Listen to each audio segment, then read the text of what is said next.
don't worry, this video is not going to start out like all the other videos with a very cheesy intro. This video is very special to me because it's a sort of a homage and anniversary to me hitting my first 12 months of real estate.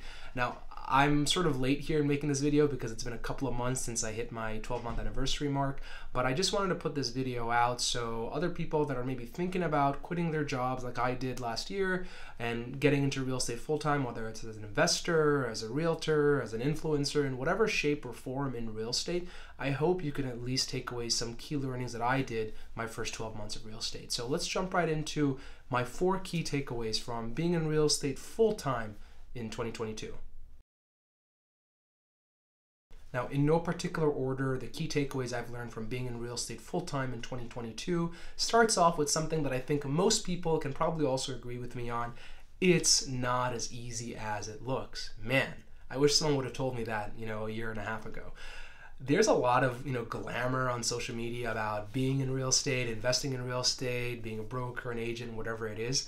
All that glitter is definitely not gold, guys. And what I mean by that is for every single success story that you'll hear, there's about 100 different failure stories that you're not going to hear about. So always keep that in mind because you have to understand social media, even things like YouTube, for example, they're curated content, right? No one's ever going to post about their failed stories because they don't want to embarrass themselves. There are some voices out there that will talk about, how they lost a bunch of money, but for the most part, there's not a whole lot of Instagram stories or TikTok stories that you're seeing where people are openly talking about how they bankrupted themselves by investing in a bad deal in real estate. It happens. There's also a lot of agents and realtors that will start out and will end up losing a bunch of money because it's not something that they're good at doing, but no one ever talks about those. So keep in mind that all that glitter is definitely not gold in real estate. The second key takeaway for me was people that are successful in real estate, something I've learned personally as well as I've learned from other agents that have taught me.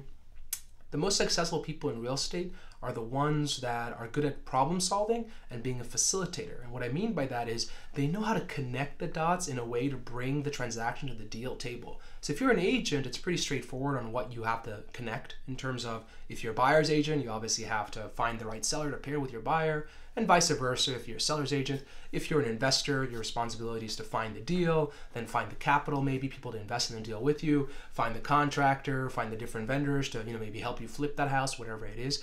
All those aspects go into connecting the dots properly, and the most successful people are the ones that are able to connect the dots in the most organic way without forcing it or making it cost too much.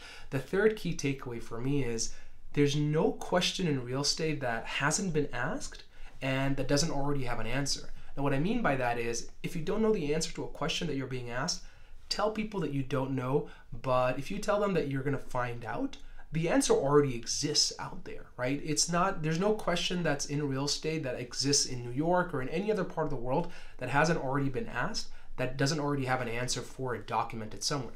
Your responsibility as someone that's in real estate, whether it's as a broker, as an influencer, as an investor, whatever that is, if you're faced with a question or a challenge, you have to be able to figure out how to find the answer, the solution to that. The solution to that's already there. The solution might even be looking for you. You have to intentionally look for it, which actually brings me to my final takeaway and my fourth takeaway, which is hard work won't get you anywhere unless you actually work hard with intention. And what I mean by that is there's a big difference between working 60 hours and working 60 hours with intention. Because working 60 hours and just making a bunch of cold calls, it's like working 1 hour 60 times, right? Versus working 60 hours with intention where you're able to connect the dots properly, that will lead you to a lot more, I would say, fruitful results down the line. And the way you're able to do that, the way you're able to distinguish that difference is you have to figure out what your actual goals are, right? What is it that you're trying to accomplish? You might not need to know what the exact tangible targets are, but at least have a general direction of where you're headed in, because then that'll help you narrow down your focus and help you work towards that goal with intention, because then you can really, I would say, zone out all the other noise that's there in your field of vision, right? Getting ahead definitely means putting in the work, but also knowing how to connect the dots.